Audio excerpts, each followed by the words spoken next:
Un plan de relance économique ambitieux de l'Égypte, une vision 2030 qui est basée sur plusieurs éléments, parmi lesquels l'infrastructure, l'amélioration des conditions de vie des Égyptiens, également le développement des programmes éducatifs et également les services médicaux, afin de mieux parler de ce plan ambitieux et de comment cette vision de l'Égypte a fait que l'Égypte a pu survivre à la crise du Covid-19 dans les meilleures conditions. Nous avons contacté par téléphone M. Nagui Victor, qui est expert en économie. Bonsoir. Bonsoir, madame. Alors, M. Nagui Victor, quand on parle du plan de l'Égypte ou de la vision de l'Égypte 2030 annoncée par le président Abdel Fattah el-Sisi en 2014, c'était pour nous un rêve qui est en train d'être réalisé sur le terrain et qui a fait que l'Égypte est parmi les rares pays qui ont pu résister au coup du Covid-19 pour l'économie. Selon vous, comment est la performance économique de l'Égypte actuellement? Oui, il faut savoir une chose, que pour l'Égypte, le trésor de l'Égypte réside dans ses citoyens.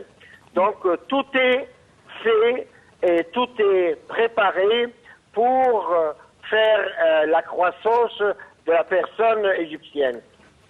Cela se fait sur plusieurs domaines et dans plusieurs directions. Oui.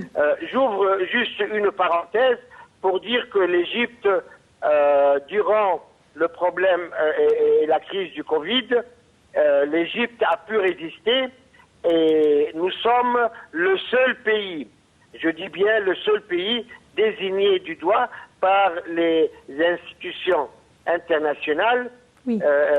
Qui a réussi à réaliser un taux de croissance positif durant cette année. Mmh. Donc, et ça, c'est les déclarations du Fonds monétaire international et de la Banque internationale.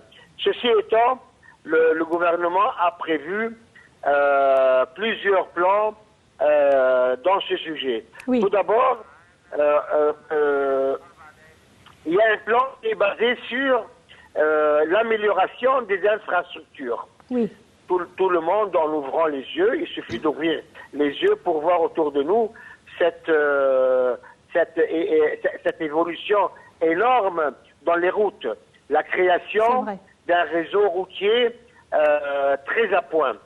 Ça, c'est une première chose. En même temps et en parallèle, le gouvernement a prévu sous les directives du président, de fertiliser 1,5 million de fédons. Oui. Donc 1,5 million de fédons, ça donne du travail énormément aux paysans, aux jeunes, aux ouvriers, et ça fait produire beaucoup de denrées, quitte à ce qu'on arrive dans très peu de temps à avoir une autosuffisance dans notre nourriture. Mmh. Oui. D'un autre côté, sur le plan sanitaire, par exemple, le gouvernement a importé les vaccins oui, du Covid-19. Oui, absolument, contre le Covid.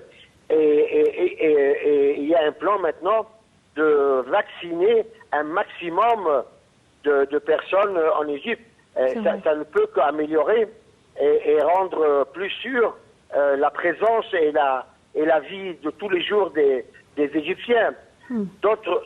Sur le plan instruction, il faut savoir que dans ces 4 dernières années, on a pu construire 20 universités. Je répète, 20 universités qui ont été construites, alors que durant 40 ans, on n'a construit que quelques établissements scolaires.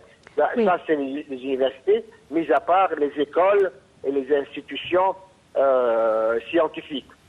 Oui. En même temps, le pays a fait un effort énorme pour éradiquer la maladie... l'hépatite C. Bravo, l'hépatite, absolument. pour éradiquer l'hépatite, et même pas seulement en Égypte. Oui. L'Égypte Et en Afrique, c'est vrai. et en Afrique, bravo, voilà. Oui. Donc, si vous voulez, c'est un gouvernement qui vise, tout est visé. Par exemple, tous les projets des nouvelles villes et même les quartiers infects dans lesquels on ne pouvait pas vivre une vie humaine décente. Un maximum de ces quartiers ont été démolis et les gens ont été transférés dans des quartiers Oui. plus propres où l'on peut C'est vrai. garder et réserver. Une meilleure vie. Voilà, absolument. C'est vrai. Alors, Monsieur Nagui Victor, vous êtes expert en économie. Je vous remercie infiniment pour ces explications concernant la vision de l'Égypte 2030. C'est une vision qui applique les recommandations de l'Organisation des Nations Unies concernant le développement durable.